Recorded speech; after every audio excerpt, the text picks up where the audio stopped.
ఈ రోజు బైబిల్ అధ్యయనం నిర్గమకాండము 18 నుంచి 19 వరకు అధ్యాయాలు. ప్రార్థన. ప్రియమైన దేవా, మీ వాక్యాన్ని అధ్యయనం చేయడానికి మాకు సమయం ఇచ్చినందుకు ధన్యవాదాలు. మేము మీ వాక్యాన్ని విన్నప్పుడు మా మనస్సులను పునరుద్ధరించండి మరియు మాకు అవగాహనను ఇవ్వండి. యేసు నామంలో ఆమెన్. నిర్గమకాండము 18వ అధ్యాయం.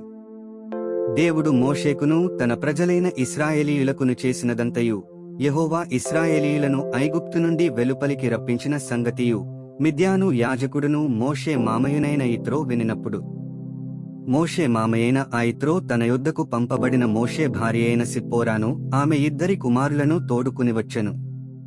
అతడు అన్యదేశములో నేను పరదేశిననుకుని వారిలో ఒకనికి గేర్షోము అని పేరు పెట్టెను.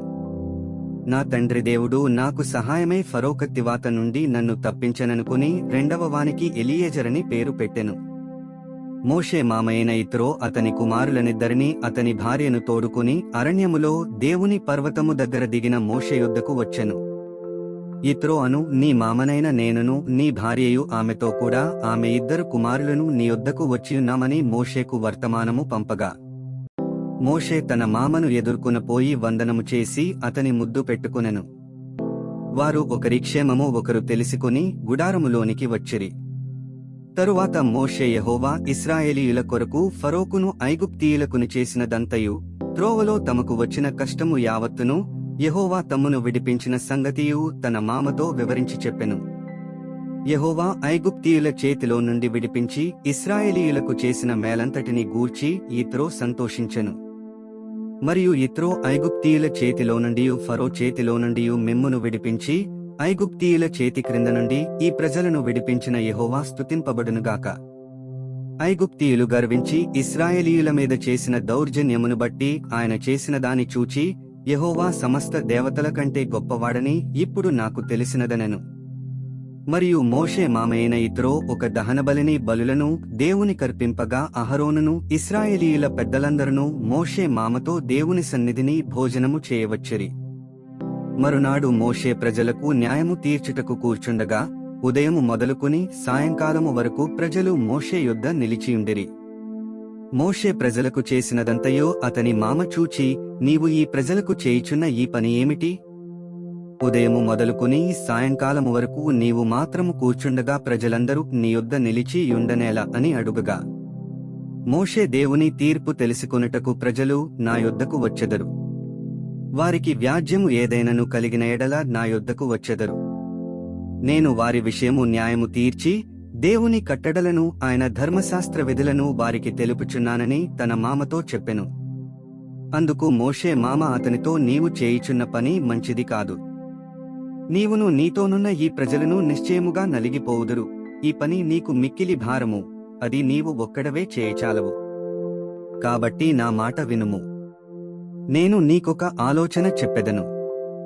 దేవుడు నీకు తోడైయుండును.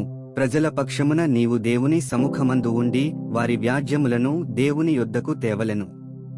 నీవు వారికి ఆయన కట్టడలను ధర్మశాస్త్ర విధులను బోధించి వారు నడవవలసిన త్రోవను వారు చేయవలసిన కార్యములను వారికి తెలుపవలెను.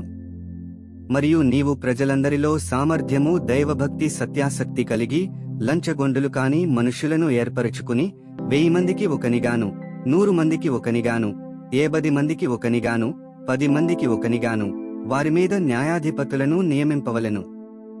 వారు ఎల్లప్పుడూ ప్రజలకు న్యాయము తీర్చవలెను. అయితే గొప్ప వ్యాజ్యములన్నిటినీ నీ యొద్దకు తేవలెను. ప్రతి అల్ప విషయమును వారే తీర్చవచ్చును. అట్లు వారు నీతో కూడా ఈ భారమును మోసిన ఎడల నీకు సులువుగా ఉండును. దేవుడు ఇలాగు చేయుటకు నీకు సెలవిచ్చిన ఎడల నీవు ఈ పని చేయుచు దాని భారమును సహింపగలవు. మరియు ఈ ప్రజలందరూ తమ తమ చోట్లకు సమాధానముగా వెళ్ళుదురని చెప్పెను. మోషే తన మామ మాట విని అతడు చెప్పినదంతయు చేసెను.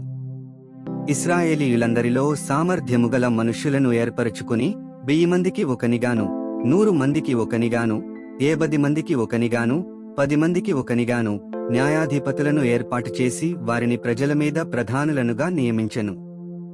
వారెల్లప్పుడూ ప్రజలకు న్యాయము తీర్చువారు. వారు కఠిన వ్యాజ్యములను మోషే యొద్దకు తెచ్చుచు స్వల్ప వ్యాజ్యములను తామే తీర్చుచువచ్చిరి. తరువాత మోషే తన మామను పంపివేయగా అతడు తన స్వదేశమునకు వెళ్ళెను. నిర్గమకాండము 19వ అధ్యాయం. ఇశ్రాయేలీయులు ఐగుప్తు దేశము నుండి బయలుదేరిన 3వ నెలలో, వారు బయలుదేరిన నాడే 3వ నెల ఆరంభదినమందే వారు సీనాయి అరణ్యమునకు వచ్చిరి. వారు రెఫీదీము నుండి బయలుదేరి సీనాయి అరణ్యమునకు వచ్చి ఆ అరణ్యమందు దిగిరి.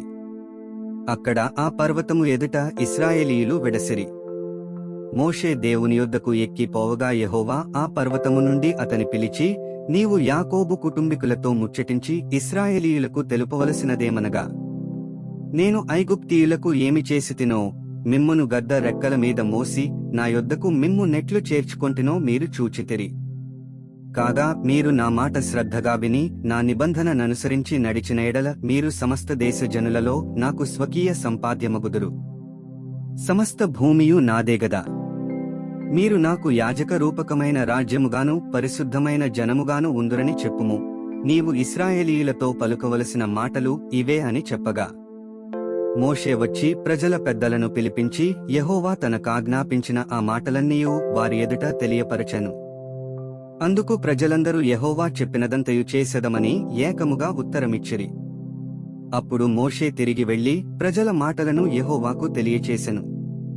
యెహోవా మోషేతో, ఇదిగో నేను నీతో మాటలాడునప్పుడు ప్రజలు విని నిరంతరము నీయందు నమ్మకముంచునట్లు నేను కారు మబ్బులలో నీ యొద్దకు వచ్చెదనని చెప్పెను.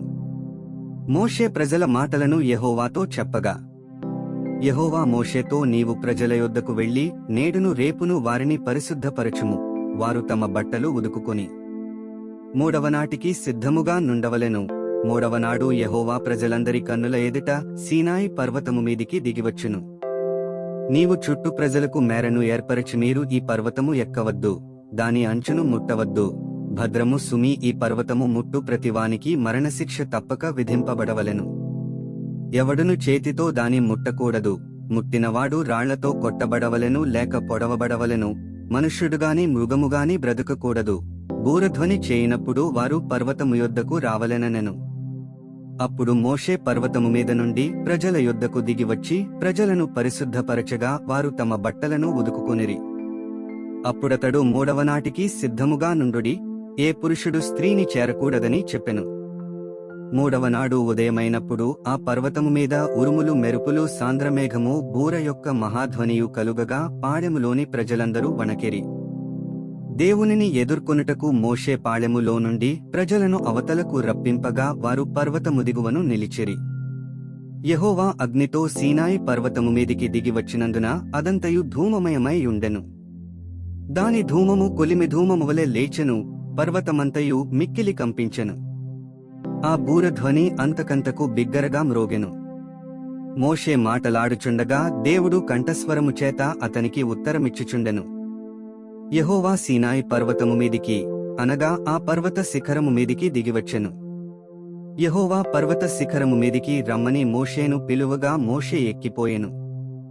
అప్పుడు యెహోవా ప్రజలు చూచుటకు యెహోవా యొద్దకు హద్దుమీరి వచ్చి వారిలో అనేకులు నశింపకుండునట్లు నీవు దిగిపోయి వారికి ఖండితముగా ఆజ్ఞాపించుము.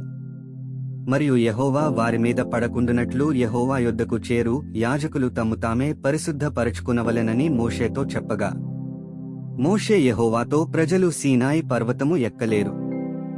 నీవు పర్వతమునకు మేరలను ఏర్పరచి దాని పరిశుద్ధపరచవలెనని మాకు ఖండితముగా ఆజ్ఞాపించితివనెను. అందుకు యెహోవా, నీవు దిగి వెళ్ళుము, నీవును నీతో అహరోనును ఎక్కి రావలెను. అయితే యెహోవా వారి మీద పడకుండునట్లు యాజకులను ప్రజలను ఆయన యొద్దకు వచ్చుటకు మేరను మీరకూడదు, ఆయన వారి మీద పడునేమో అని అతనితో చెప్పగా, మోషే ప్రజల యొద్దకు వెళ్లి ఆ మాట వారితో చెప్పెను. 18 నుంచి 19 వరకు అధ్యాయాలు చదివియున్నాము. ముగింపు ప్రార్థన. సర్వశక్తిమంతుడైన దేవా, నీవే మార్గము, సత్యము మరియు జీవము. చదివిన వాక్యాన్ని మీ కృప ద్వారా మా హృదయాలలో ఉంచుకుని మా జీవితంలో అన్వయించుకోవడానికి మాకు సహాయం చేయండి. ఆమెన్.